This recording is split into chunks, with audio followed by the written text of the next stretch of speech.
Smoke billows after an explosion in Tehran, Iran, following Israeli strikes on June 13, 2025. The Middle East awoke to a frightening new reality after Israel's reported strike on Iran's capital yesterday, raising the unthinkable question: could this conflict escalate into a nuclear war? Explosions rocked Tehran in the early hours as Israeli warplanes hit multiple targets, including alleged nuclear sites.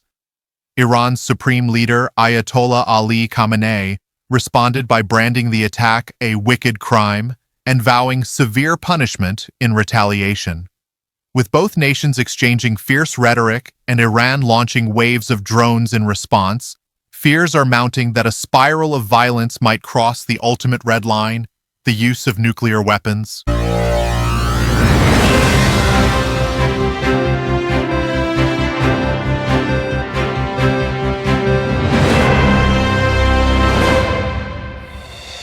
Israel's overnight strikes on Tehran marked a dramatic escalation in their long-simmering conflict. Israeli Prime Minister Benjamin Netanyahu described the operation, which reportedly killed top Iranian generals and nuclear scientists, as a preemptive effort to cripple Iran's nuclear program and protect Israel's very existence.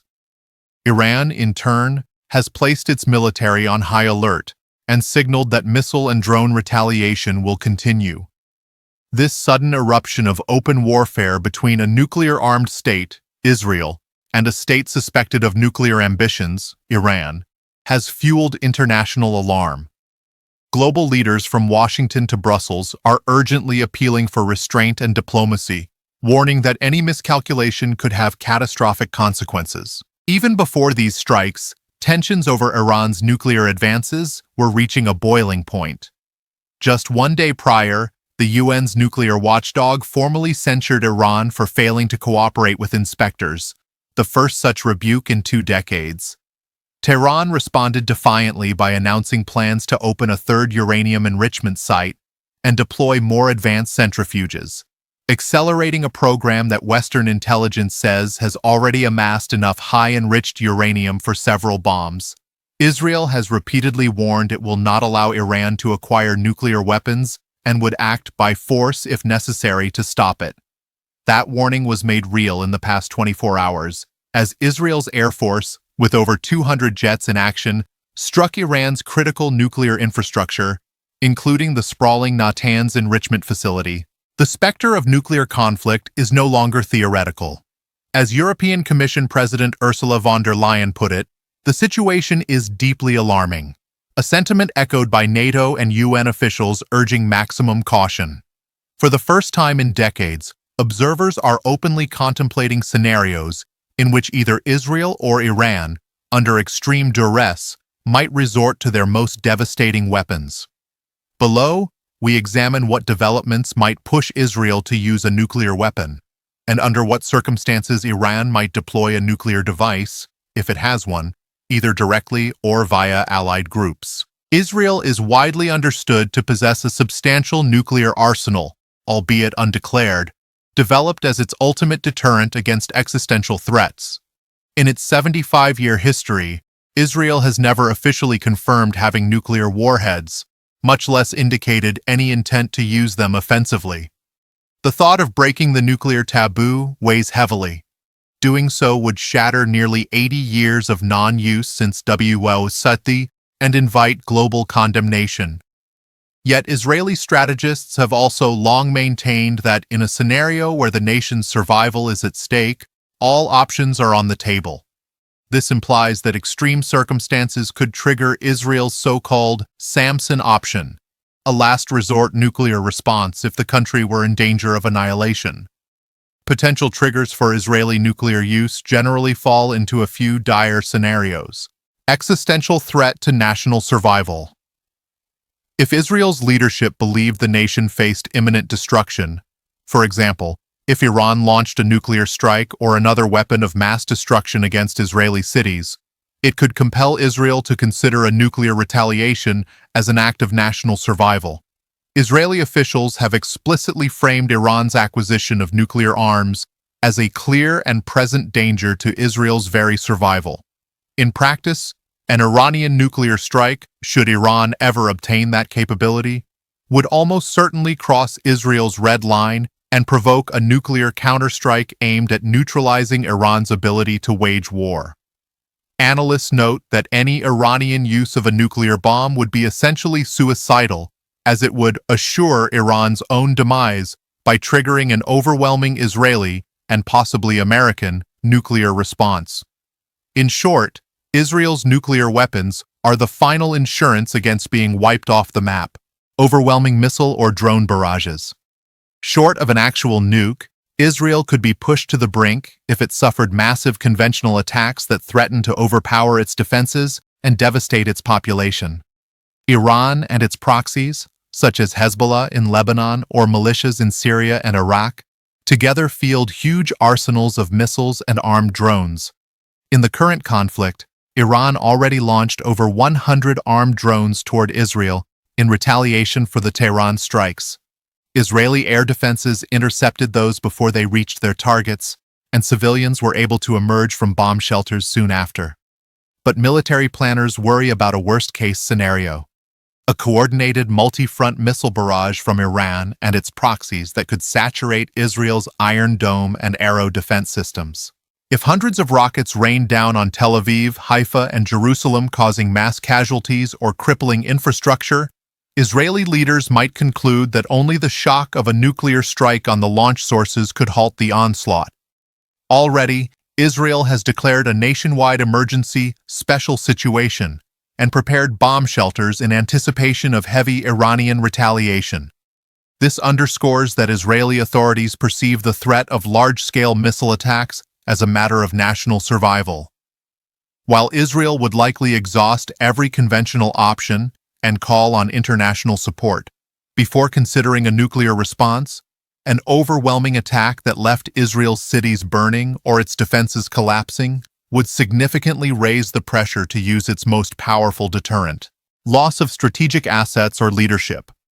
Another dire scenario would be if Iran, or its allies, managed to destroy critical Israeli strategic assets or decapitate its leadership.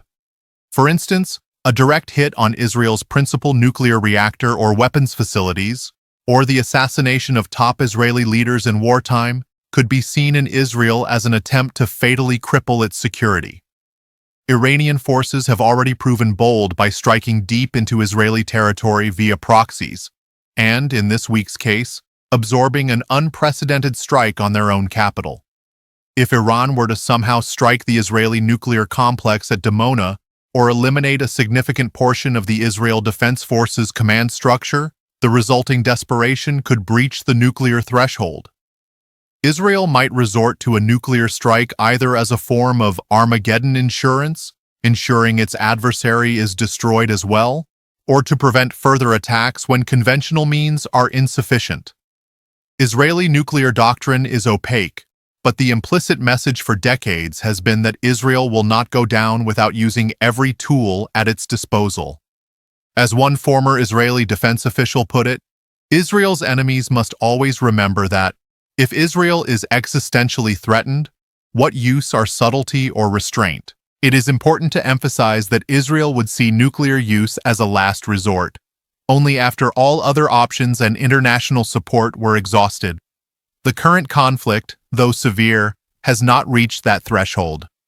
Israel's initial airstrikes, while extraordinary in scale, were carried out with conventional precision weapons.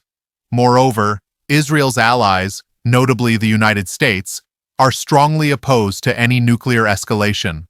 Washington has reaffirmed Israel's right to self-defense, but also distanced itself from the operation, signaling that it was not involved in the Tehran strikes and warned Iran against hitting U.S. targets.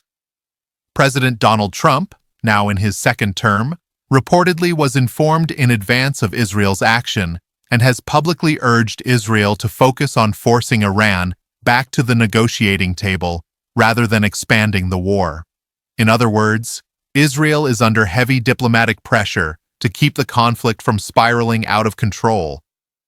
Barring an existential emergency, it would not want to risk becoming the first country since 1945 to employ nuclear weapons in anger, a move that could make it a pariah and invite unpredictable retaliation. Iran's official position has long been that it does not seek nuclear weapons, and that such arms are forbidden by a supreme leader's fatwa.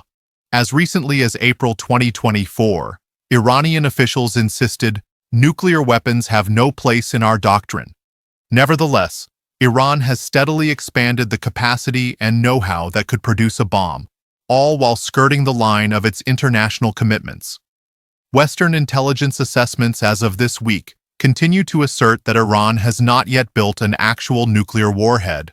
Iran has enriched uranium up to 60% purity and amassed enough fissile material that, if further enriched to weapons grade, could yield multiple nuclear devices.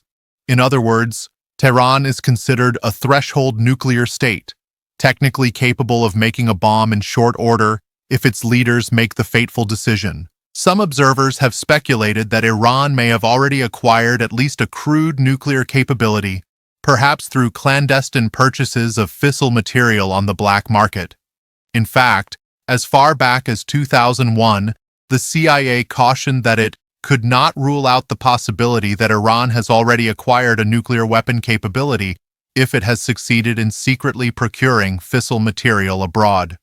There have been periodic rumors and unconfirmed reports over the years suggesting Iran obtained nuclear components or even an intact warhead from foreign sources, though no hard evidence has ever surfaced. These claims remain unproven. U.S. and Israeli officials publicly maintain that Iran does not possess an operational nuclear weapon at this time.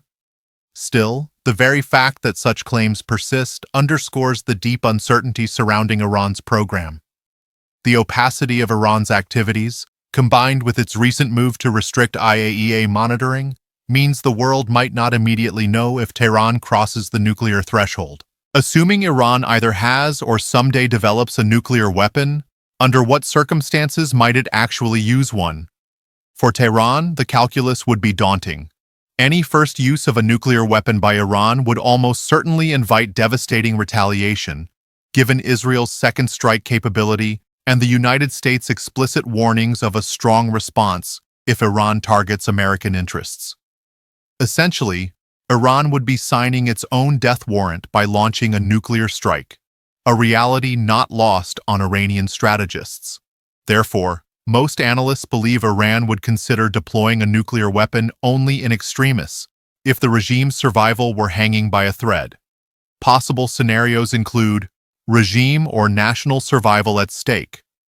If Iranian leaders became convinced that an ongoing war was about to result in the collapse of their government or the occupation of Iran, they might resort to the last-ditch option of using a nuclear weapon in hopes of shocking their enemies into backing off. For instance, if an Israeli or U.S. conventional campaign were on the verge of decapitating Iran's leadership or obliterating its military, Iran could see a nuclear detonation as a final means to avert defeat. This could take the form of a direct nuclear strike on an Israeli city or military base, aiming to cause unsustainable damage and force a ceasefire. However, Iran's leadership is acutely aware that Israel has an undeclared but robust nuclear arsenal of its own. Any Iranian nuke launched at Israel would invite overwhelming retaliation that could annihilate Iran's military and major cities. Thus, Tehran would likely weigh assured destruction in the balance. Using a nuke might not save the regime at all, but rather ensure its end. The threshold for such a desperate move would therefore be extremely high, arguably only if Iran's rulers felt they had nothing left to lose. Demonstration or coercive use. Short of an outright attack on a population center, Iran could conceivably employ a nuclear device in a more limited, but still perilous way, to try to coerce Israel and the world. This might involve a nuclear test or high-altitude detonation as a demonstration, or an explosion in a sparsely populated area to signal that Iran now has the bomb and is willing to use it. Such a demonstration could be intended to deter further aggression against Iran by showcasing its newfound capability. Some analysts point out that if Iran secretly built one or two crude nuclear weapons, it might initially use one in a demonstrative manner, hoping the mere fact of exploding a nuke would make Israel and its allies think twice about continuing hostilities. However, even a demonstration blast carries enormous risks. It could be misinterpreted as an attack, or prompt Israel to preemptively strike any other suspected Iranian nuclear assets before a second device could be used. Notably, Iran's recent rhetoric has grown more bellicose. Iranian officials have started musing about the possible need for nuclear weapons, a stark shift that worries non-proliferation experts. Any actual nuclear detonation by Iran, even as a warning shot, would cross a threshold the international community has vowed never to allow. Use via proxy or terrorist delivery. A particularly nightmarish scenario often discussed in security circles is that Iran might try to deploy a nuclear weapon covertly through one of its proxy militant groups or by covert means, rather than via an overt missile launch. Iran has well-established networks with organizations like Hezbollah in Lebanon and has been accused in the past of covert attacks abroad using the Revolutionary Guard or allied militias. If Iran possessed a small nuclear device, it is conceivable, though highly risky, that it could attempt to smuggle it to a target, for example, delivering it via a shipping container or handing it off to a terrorist cell to detonate in an Israeli city. The logic, from Iran's perspective, would be to inflict a catastrophic blow while muddying attribution, possibly hoping to avoid direct blame or to claim a rogue actor was responsible. However, detonating a nuclear bomb anywhere would produce forensic evidence and global shock that would almost certainly point back to Tehran. The response from Israel and likely the United States would be swift and devastating once culpability was established. In essence, a proxy use scenario is widely considered beyond the pale because it offers Iran little shield from the consequences. Still, Western intelligence remains watchful of any signs that Iran's regime might transfer fissile material or bomb designs to extremist groups. That concern is part of why Israel and the U.S. have been so adamant about preventing Iran from ever obtaining a nuclear weapon in the first place. It is also worth noting that Iran's proxies can already cause havoc with conventional means, as seen with Hezbollah's huge rocket arsenal, and they do so without Tehran resorting to nuclear options. This suggests Iran prefers to use its proxies for calibrated conventional attacks, not apocalyptic ones that would bring unbearable reprisals on Iran itself. At present, Iran does not admit to having any nuclear weapons, and there is no confirmation that it has crossed that threshold. The scenarios above remain hypothetical. Iran's immediate response to the Israeli airstrikes has been through conventional force, firing drones and likely preparing ballistic missile salvos, rather than any nuclear signal. Iran's Supreme Leader Khamenei has promised harsh retribution for the deaths of his generals, but his statements stop short of referencing weapons of mass destruction. This indicates that, for now, Tehran intends to retaliate within the conventional realm, albeit fiercely. The international community has also moved quickly to contain the crisis. Iran has called for an emergency UN Security Council meeting to condemn Israel's aggression, and countries like Russia and China, though not quoted in sources above, are undoubtedly pressuring behind the scenes for de-escalation, as a nuclear exchange would endanger the entire region and beyond. With the specter of nuclear conflict looming, world powers are scrambling to prevent the Israel-Iran war from reaching that point. Global reaction over the last 2 days has been a mix of condemnation, concern, and calls for urgent diplomacy. The United States, while supporting its Israeli allies' right to self-defense, pointedly noted it did not endorse or participate in the strike on Tehran. Washington has begun quietly repositioning military assets in the region as a precaution. The U.S. Navy and Air Force in the Gulf are on alert, and it has evacuated non-essential personnel from diplomatic missions in sensitive Middle East locations. President Trump has taken a two-pronged public stance, praising Israel's resolve in neutralizing a threat, but simultaneously urging Iran to return to negotiations before it's too late. In a White House address today, Trump warned that Israel will strike for as many days as it takes, and hinted that more Israeli attacks could be coming if Iran doesn't stand down. His message to Tehran was blunt: no more death, no more destruction. Make a deal. Suggesting that the door to a diplomatic off-ramp is still open if Iran ceases escalation. European and other international leaders have been even more direct in urging restraint. EU officials termed the escalation deeply alarming and stressed that there is no other solution than a diplomatic one to the Iran-Israel standoff. Britain's Prime Minister, Keir Starmer, publicly clarified that the UK's Royal Air Force is not involved and called on all parties to step back and reduce tensions urgently. Even countries historically sympathetic to Iran, like Russia and China, have strategic reasons to prevent a nuclear conflict and are likely counseling Tehran to avoid any drastic measures, though official statements from Moscow, Beijing, were not available at the time of writing. Notably, the United Nations Secretary-General has called for maximum restraint and warned that any targeting of nuclear facilities, in an ongoing conflict or otherwise, carries extreme dangers. The head of the International Atomic Energy Agency, Rafael Grossi, offered to send experts to assess any damage at Iran's nuclear sites, underscoring global concern about nuclear safety and the potential for an environmental disaster if sites like Natanz or Fordow are bombed. For now, both Israel and Iran insist they do not want a wider war, especially one involving weapons of mass destruction. Israel's defense minister announced the country has activated its Arrow and David Sling missile defense systems and is confident it can shoot down incoming Iranian missiles, reassuring the Israeli public while also implicitly warning Iran that a missile attack might fail. Iran's leadership, while angry and poised for revenge, knows that using a nuclear weapon, if it had one, would turn virtually the entire world against it and likely spell the end of the Islamic Republic. Tehran has therefore focused on rallying sympathetic nations diplomatically and using conventional military means for retaliation. Already, Iranian media tout furious strikes against Israeli targets, such as today's drone barrage, as proof that Iran can respond forcefully without nukes. The coming days will be crucial in determining if the crisis abates or escalates. Iran's next moves are being watched closely. Will it unleash its arsenal of medium-range ballistic missiles on Israeli cities, which could sharply raise the death toll and pressure Israel into considering drastic options?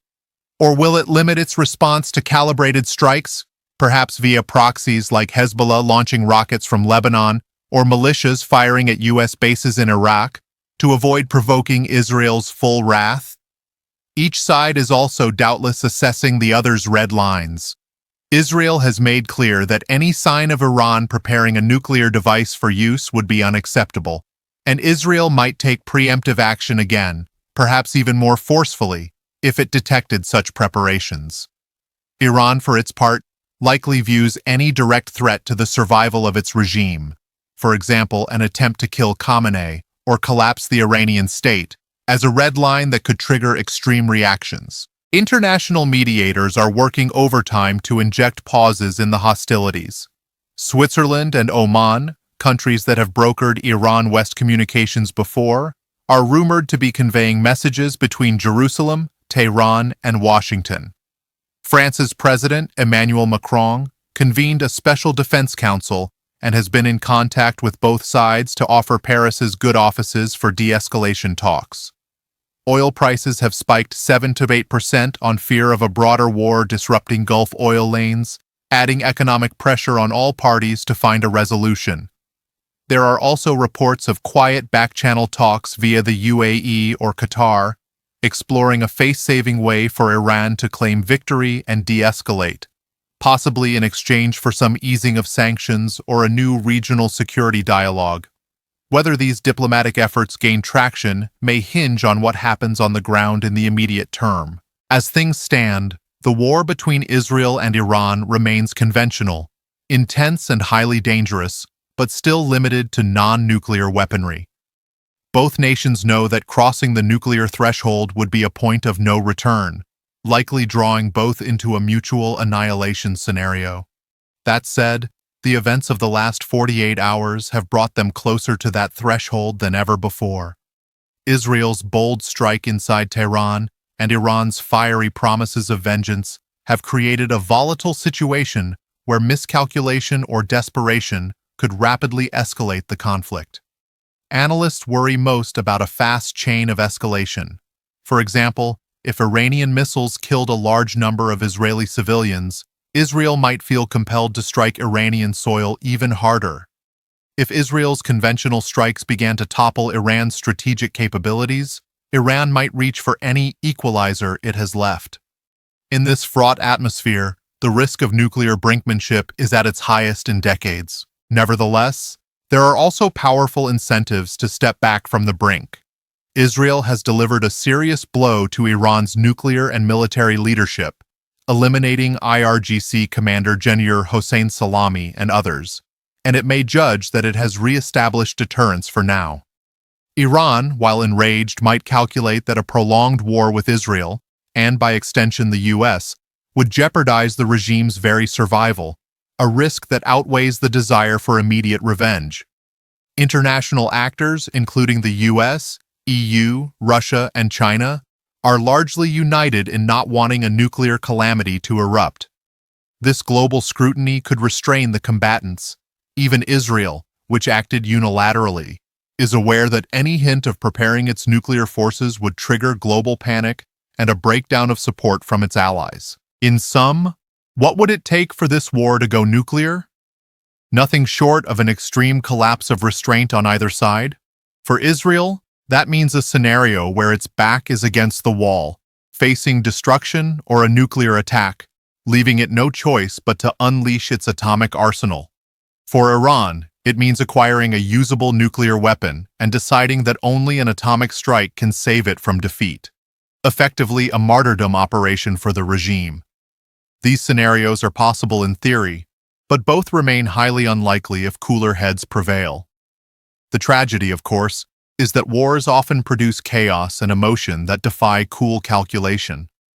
The world can only watch with bated breath and hope that, amid the smoke and fury of this conflict, reason and caution will carry the day. International diplomacy in the coming hours and days is squarely aimed at ensuring the Israel-Iran war does not become the world's first nuclear exchange of the 21st century. As one NATO official warned, even a single misstep could plunge the region into a full-scale war. And once nuclear weapons enter the equation, all bets are off. This is the DEFCON Warning System.